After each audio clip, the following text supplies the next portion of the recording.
herdmans were absolutely the worst kids in the history of the world.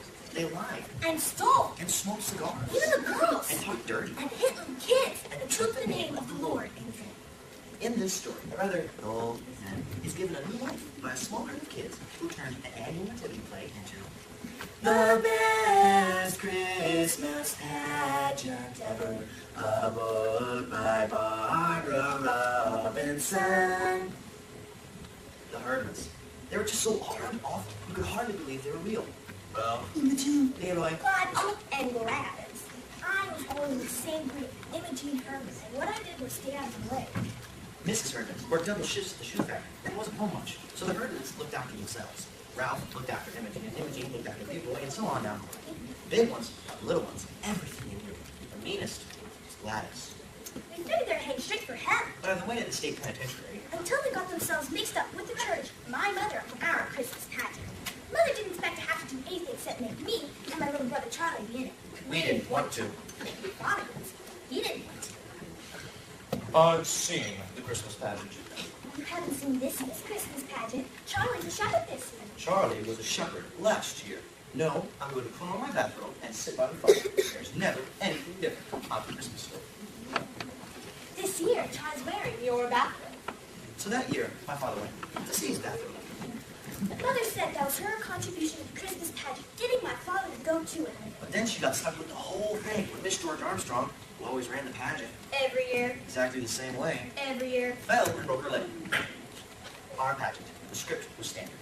In, stable, the shepherds, the star. The primary kids are angels. The intermediate kids are the shepherds. The big boys are the wise men. And the minister's son had been Joseph for as long as I can remember.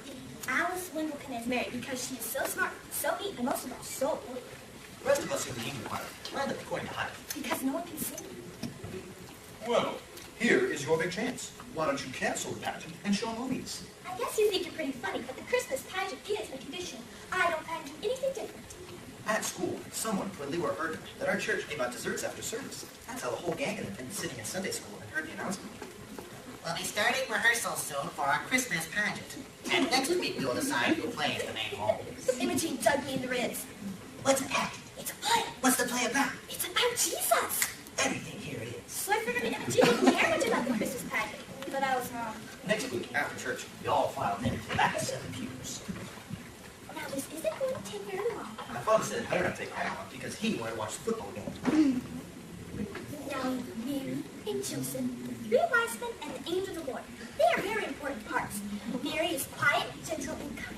Who would like to volunteer to be our Mary? The only person that raised her hand was Imogen Herdman. I want to be married, and Ralph wants to be Joseph. Well, we want to make sure Evelyn has a chance. Does anyone else want to volunteer? No one did. No one volunteered to be the wise leader, except for Leroy and Claude and Polly Herdman. There was only one role left, and you didn't have to be very smart to figure out that Gladys was going to be the angel of the moon. So there was my mother, stuck with the Christmas pageant full of Herdmans. Some people said it wasn't fair that a whole family that didn't even go to our church to just barge in and take over our pageant. Reverend Hopkins got fed up with all the complaints and reminded everyone. When Jesus said, Suffer all little children to come unto me, Jesus meant all little children, including the Herdmans. The first rehearsal was usually about as noisy as the 3-hour ride on a school bus, and just as noisy. The thing was, the Herdmans didn't know anything about the Christmas song. They knew Christmas was Jesus' birthday, but everything else was new to them.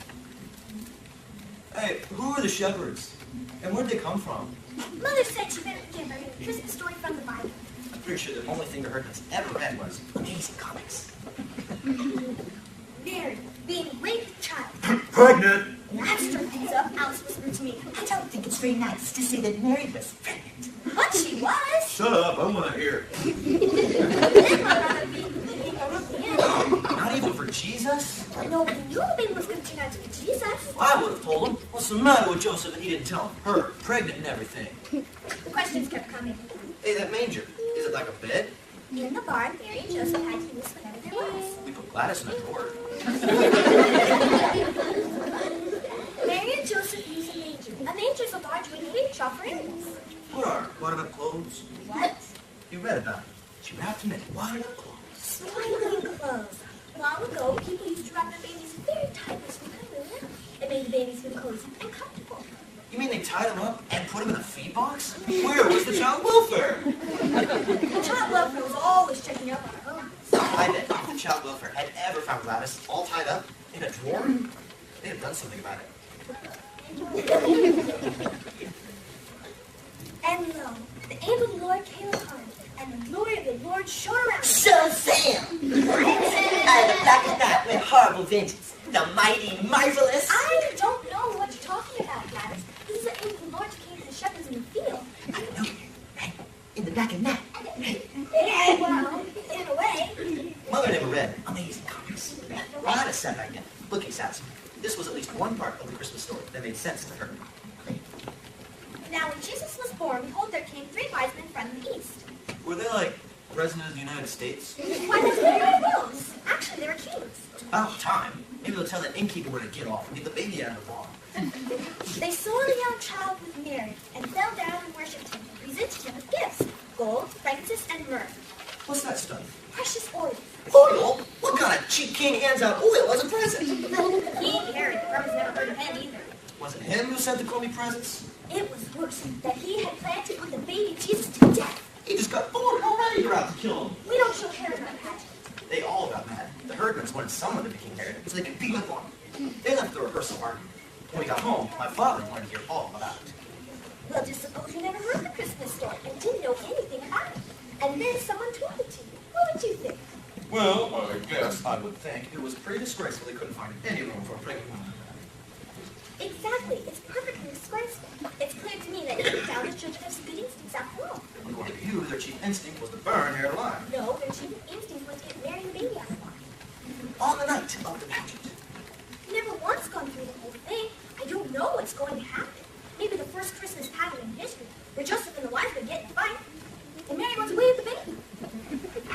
After we sang 2 verses of "Oh, little town of Bethlehem," we were supposed to hug some more while Mary and Joseph came in from the side door. Well, they didn't come right away. I guess we could have gone humming to the altar blue, but we didn't have to. Ralph and Imogene were there, all right? Only for once they didn't come to the door pushing each other. They just stood there for a minute. They looked like refugees. It suddenly occurred to me that this was just the way it must have been for the real Holy Family. Stuck in a barn by people who didn't much care what happened to them. They couldn't have been very neat and tidy, but more like this Mary and Joseph. Imogene's veil was cockeyed and Ralph's hair stuck out. She was slung a doll over her shoulder. She felt like twice from the back. Alice whispered to me, I don't think it's very nice to break the baby Jesus. I don't know why not. He could have been fussy or hungry, like any other baby. After all, it's the whole point of Jesus. He didn't come down out of a cloud like something out of amazing comics. He was born and lived, a real person. Once the shepherds were finally in place, spinning their crooks around like a bunch of hockey sticks. But next came signs from the angel choir, pushing people out of the way and stepping on everyone's feet. Hey, unto you a child is born. It were the best news in the world. The shepherds shouted, "It's on fire. Perhaps Mary." We got a little rest while the boys sang, "We 3 kings of Orient are." Everyone in the audience shifted around to watch the wise men march up the path. What have they got? It was heavy. Leary almost dropped it. Instead of gold, frankincense, and myrrh, the herdmans had brought a ham. Right away, they knew where it came from. The Church Charitable Works Committee. This was the hermit's food basket ham. Even if the herdmans didn't like the ham, they'd never before given away anything, except bumps on the head. Leary dropped the ham in front of the manger. Then the wise men came up and sat. They're supposed to leave by a different door. When the hermits forgot, or didn't want to, or something, because they just sat there, and there wasn't anything anyone could do about it. They're ruining the whole thing. It makes perfect sense for the wise men to step us. They've come a long way. As for one minute, it seemed to me the hermits had improved type, just like Joel came naturally. Like burping a baby, or thinking a ham would make a better present than a lot of perfume oil. Usually by the time we got to that, I couldn't wait for it to be over. I didn't feel that way this time. I almost wished the pageant would go on, to see what else that they would do. The audience joins us in song. I happened to look at Imogen and almost dropped my hand about a baby angel. Everyone had been waiting all this time for the herdmans to do something unexpected. And sure enough, that's what happened. Imogen Herdman was crying in the candlelight, her face shining with tears. She didn't even bother to wipe it away. She just sat there, awful Imogen, crying, crying. It was the best Christmas pageant we ever had. Everybody said so. As far as I'm concerned, Mary is always going to look a lot like Imogen Herdman. Sort of nervous, bewildered, right clobbering and laid hand on the baby. And the wise men are always going to be Leroy and his brothers, bearing ham. And the angel of the Lord, Gladys, young Joseph, always everywhere. Hey, unto you a child is born.